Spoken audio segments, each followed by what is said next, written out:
Shinkansen, or bullet train as it's more commonly known, is undeniably one of the coolest modes of transport in the world, travelling at speeds in excess of 300 km an hour and providing enough legroom that you could literally swing a cat. Truly, we are living in the future, but despite Japan's obsession with cutting-edge technology, booking Shinkansen tickets has always been something of a problem for tourists. Now though, in 2018, we finally have an answer to this problem. It comes in the form of this app. It currently covers tickets for the Tokaido and Sanyo Shinkansen lines. This will take you all the way from Tokyo to Hakata Station in Fukuoka, stopping off at places such as Osaka, Kyoto and Hiroshima along the way. Okay, great, so they've finally made an app for one of the most high-tech transport systems in the world. To get it working though, we still have to go through an extra step, which in 2018 really shouldn't be a part of the process. One of the most immediately brilliant things about this app is that if you search for it directly on the Play Store, it's not actually there. Last year in Japan there was a huge number of visitors to the country, setting a new record of 28.96 million people, a good percentage of which I'm sure had an interest in riding the Shinkansen. This app was only downloaded over 1,000 times. But to actually get to the app download screen, you need to go onto your phone browser, go onto Google and search Smart EX app. That should take you straight to a page of results. If you scroll down, and then you should see a row of apps available. If you click on the first option, EX Tokaido Sanyo Shinkansen, it should take you to the correct page. Once you've got it installed, just hit open and it should send you straight into the app. When you first boot the app up, you'll be prompted to make an account. Now it's worth mentioning that here you'll actually be required to use a credit card to make the account. So it's probably worth not doing this until you're actually ready to make the reservation. If you're ready to proceed forward and you're a bit of a maverick like me, then just scroll down to the bottom, clicking all 4 of the I agree boxes along the way without paying any attention to what you're actually agreeing to. Hit next and then make your way through the following pages, entering your details as necessary. On the last page it asks you if you have an IC card. If you've ridden on the trains in Japan before, you may already have one of these to hand.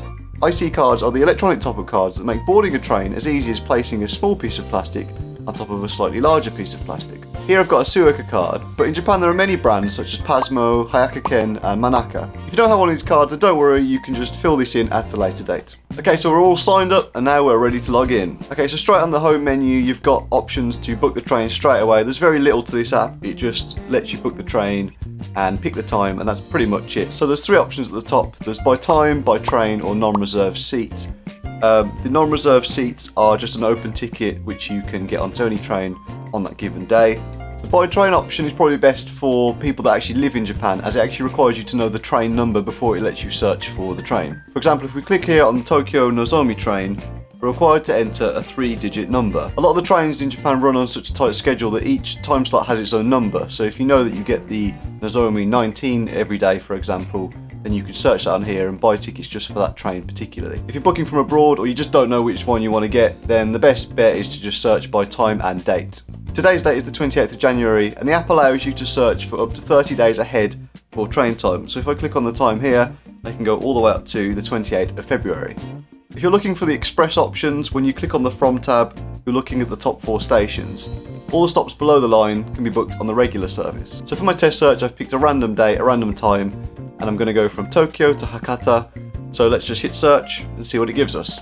So this screen is very much similar to any other train booking app I'm sure you've ever seen. It just gives you all the options of the available times after the time that you selected. You'll see here with the first option, it's called Nozomi 19. The number is actually assigned to that time slot, so every day the 19 should leave at 9:10 in the morning. So once we've clicked on our selected time, we can scroll down and we've got all our seat options available.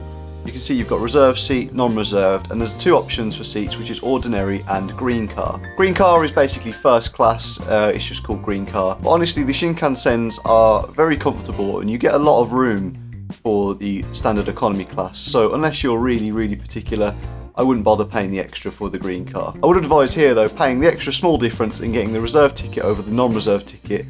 The trains don't usually sell out that often unless it's a busy holiday period, but you never know, and you don't want to obviously ruin your holiday plans just because you wanted to save a little bit of money getting the non-reserved ticket.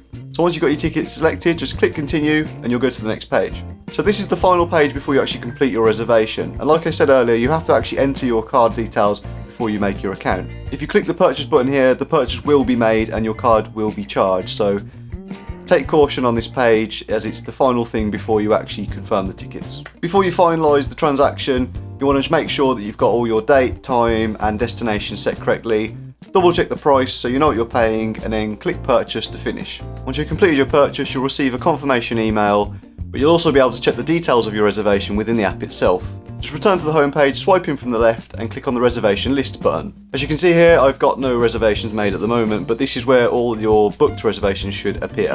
One final thing to note is that if you log in between 11:30 PM and 5:30 AM Japanese time, then you'll actually be met with this screen. From what I can tell, between these times, the reservation system is actually offline. So if you're booking from abroad, then factor in your local time difference and try to log in during its active period. And there you are, that's all there is to it. I hope you found this video useful and I hope this makes your travels in Japan just a little bit easier. If you did like this video, then please click the thumbs up down in the corner, consider sharing and subscribe to Kantan Japan for more videos. Until next time, thanks for watching.